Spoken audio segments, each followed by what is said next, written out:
तो सर ये वाकई में क्या सोल खरीदी बेची जाती है? देखो, सोल खरीदने बेचने का आप मेरा एक पर्सनल अनुभव मैं बताता हूँ। पंडित की सोल से हमारा परिचय हुआ।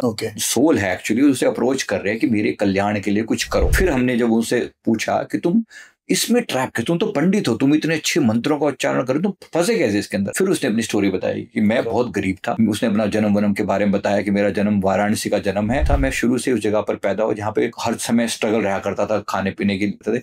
फिर मेरी जब एक समय के बाद, ये पुरानी बात बताई है, 1930 की बात कर रहे थे, जब मुझे कहीं से कुछ साधन ना मिले आजीविका का, तो मैंने कहा चलो मेरा तो फील्ड यही है, मैं तो हूँ ही पंडित, तो चलो ये नहीं तो ये साधना सही, भगवान ना दे रहे तो यहाँ से ले लो, इनसे ले लो। तो इन्होंने, मैंने यक्षिणी साधना शुरू करी और कुछ समय के बाद यक्षिणी मुझ पर प्रसन्न हो गई। उसने कहा कि यक्षिणी ने मुझे अपना वो दिखाया, तिलोत्तमा करके उन्होंने नाम बोला, उसने मुझे अपॉर्चुनिटी खोलनी शुरू कर दी और मेरे पास पैसा आने लगा।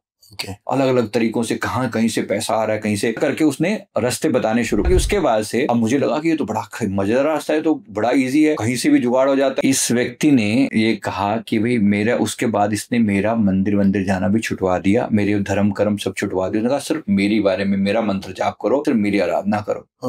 और ये कहा कि मैं धीरे धीरे इसके वश में आता चला गया। इसने कहा कि उसके बाद जब मेरी मृत्यु हुई, मृत्यु के बाद मेरी आत्मा पर सीधा उसने कब्जा कर लिया। अब मैं उसके कब्जे में हूँ, मेरी सोल उसके कब्जे में।